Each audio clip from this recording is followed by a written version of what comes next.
It's 7 years since war broke out in eastern Ukraine between separatists backed by Russia and the Ukrainian government. Since then, more than 13,000 people have been killed and over 1 million uprooted from their homes. The conflict has had a devastating impact on elderly people, many of whom were trapped during fighting in the regions of Donetsk and Luhansk.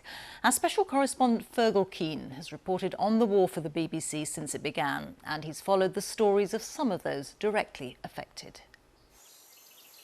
The war is in its 7th year.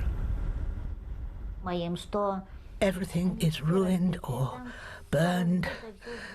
Only the chimneys are left standing. Our house burned down. There is no roof. There are more than 13,000 dead. Even though 7 years have passed, I still feel like they're next to me.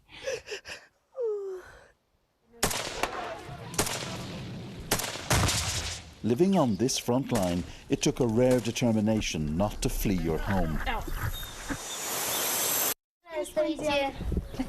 We first met Svetlana 6 years ago.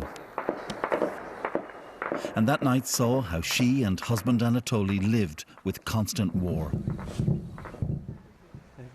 Anatoly was a beekeeper, and the couple among a handful of people determined to stay in the frontline village of Pesky. Just take a look. If I went to a city, I would be under shelling as well.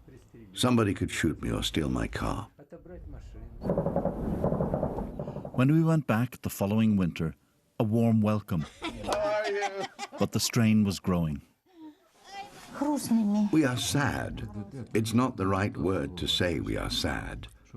Of course we are. I want to cry. Now, 7 years after the war began, I'm returning to see what's happened to Anatoly and Svetlana. I knew they'd been forced to leave their home, and the precious bees had died from chemical poisoning. There he is. But in their new home, far from the front, the welcome was still warm.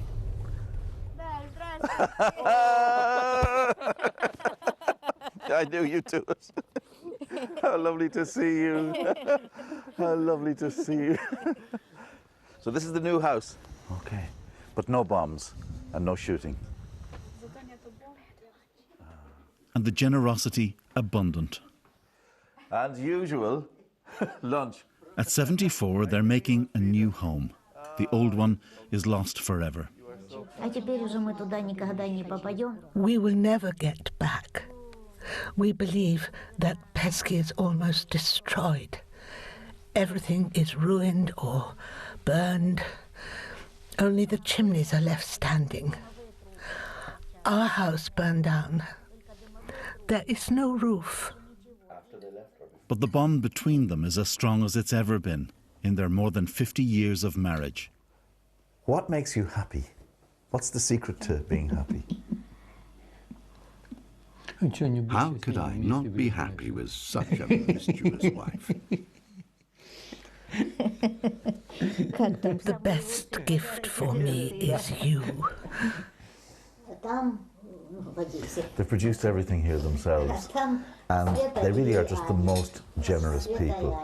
And, you know, notwithstanding everything that's happened to them because of the war, it's just always heartening to visit them. You come here, you eat wonderfully, and go away feeling that bit better about humanity. And with spring, Anatoly has begun beekeeping once more, with new hives. I just like to take care of them. Here's one bee I took. It is just one of 10,000. It's not that important on its own, but I feel sorry for it. It's so tiny. Here you go. Where are you going? Look at her, little bandit. Go away from here. She needs to go everywhere. But even away from the front line, life is hemmed in by the war. I'm on my way now to meet a woman I met 7 years ago, early in the conflict, when she was one of the wounded carried across the front lines. on a day when her grandchildren were killed beside her. I don't know how I'm going to survive this. The images of them are in front of my eyes. 6-year-old Karolina and Nikita, aged 12 and disabled, were killed by a long-range shell. Even though 7 years have passed, I still feel like they're next to me. I cry often and deeply. It's very hard, but that's what it is with me. They're always next to me.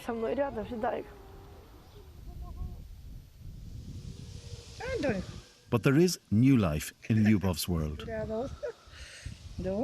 Dominic, aged 2, was born after the killing of his brother and sister. It's lovely to see you smile again.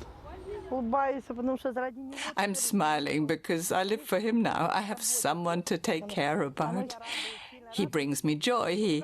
He comes to my place, knocks on the door and shouts, "Grandma!"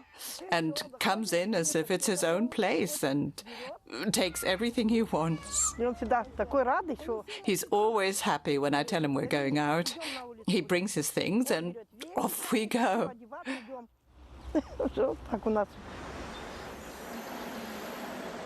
The stories of Lyubov and Dominic,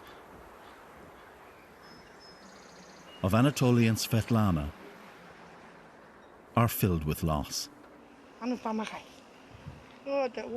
But they also speak of a tenacious humanity, refusing to yield to the cruelty of war.